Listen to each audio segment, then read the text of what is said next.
Hey everyone, Konnichiwa. greetings from a somewhat balmy day in Tokyo. It's getting warmer and warmer and more humid outside, so Yes. the short sleeves are coming out. So we are just enjoying this time of the year.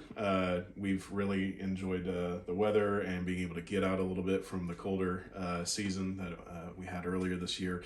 But yeah, we've been able to go to all kinds of different places with the kids and with some Japanese friends and explore some places around the city. But more than anything, right now, in this season of life, we've been really giving a lot of attention to our most recent language evaluation that we just had in, let's see, it's almost a week ago now that we had that. So, and we received the results 2 days ago. So I'll let Melissa share those results. Yeah, so thanks be to God, we both were able to pass our general language evaluation. Yep.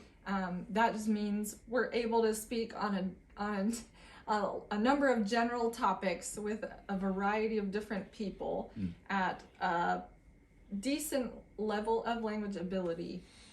And be understood by the other person. Yeah. And of course, that's our goal. Mm-hmm. And so that was an encouragement to both of us, I think, because we've been in full-time language learning for 2 years at this point. And before that, we studied for about a year in the States before coming to Japan. Yeah. And so we are so grateful to see the fruits of our efforts, just that the Lord has blessed the effort we've put in, and ultimately that we can keep moving forward from here without feeling quite as much pressure.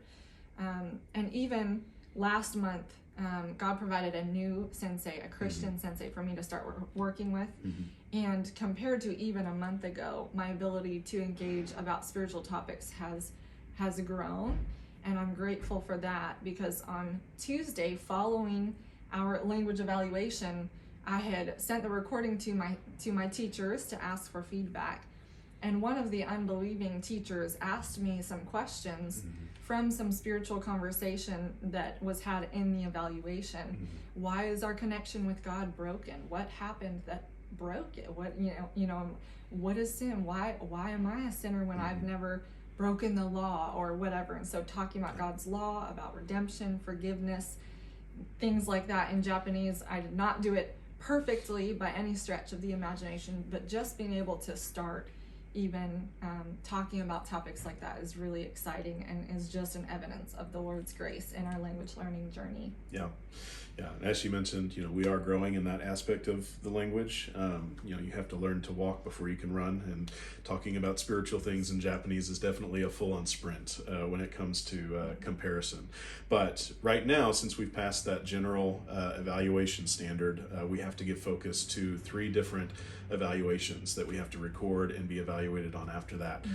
And that is to be able to share our testimony, to be able to share the gospel, and to also lead a small Bible study / devotional lesson with another person. And so after we record those things and submit them and they're evaluated at that point, then we would be done with full-time language. Always being a learner, obviously, because we have more and more and will never exhaust being able to speak well and more natively in Japanese, but the full-time endeavor of that will be completed at that point. So we're looking forward to that, to be able to pour ourselves more into full-time ministry and just being able to work together more diligently with our teammates on specific projects and through different churches. And so it's really exciting stuff. We're really pumped about this week. It just reflects a lot of the ways that God has sustained us and helped us and grown us in this whole process to trust Him more and trust less in ourselves as language learners.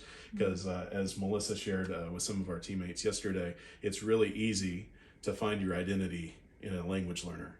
And that's a miserable existence, because I did that at first. And what happens is, as a language learner, you're never good enough. You always have more and more that you need to know. You always have mistakes that you make. And so if that's your identity, then you're always broken.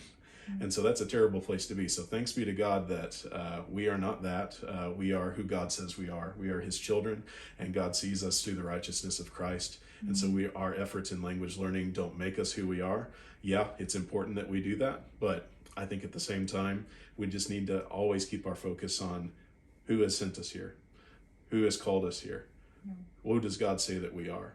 And just trust in those things. And so that's similar to anything that anybody would have to deal with on any scope of their day. And so for us particularly, that's a struggle that we've had to fight against, and to just run back to the Lord in times that we feel that we're not doing that well. So that's been a struggle, but also we've seen a lot of fruit, and due to that evaluation, we're encouraged.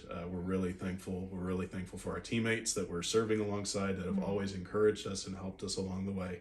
And also for you, as you've been faithful to reach out to us and pray and encourage from long distances away. So it really has meant so much to us when people have reached out and sent cards of encouragement, or called, or sent messages online, or whatever it is. So we just really thank you so much for doing that. Yeah, thank you for your prayers and support always of our family and of us in this language learning journey. Faithfulness is always the goal. And actually this Sunday I get the opportunity to share a devotion for the children at our church in Japanese. And it'll be pretty short and pretty low key, but I'm grateful for the opportunity. I'm grateful that our pastor asked me if I would be willing to try to do something like this in Japanese, because I think that it will help to grow my language ability, specifically in speaking about biblical things, even sharing a Bible story, and what connection does this have with Jesus, and how this really happened. This isn't just some really cool story, this actually happened. And so I'm excited for the opportunity to share. Just please pray for me this Sunday as I do share about the creation story with the children at church. Just pray for clarity, and that my nerves would be calmed, and that I would just be able to share in Japanese clearly the story in a way that would be understood, and in a way that would be helpful for the listeners. Yeah, you'll do a great job. Thanks. But that's all we wanted to share at this point. But we love you all so much. Thank you so much for always just being such a blessing to us. So we just wanted to give you a brief update, let you know what's going on, and we'll talk to you later. Bye. See ya.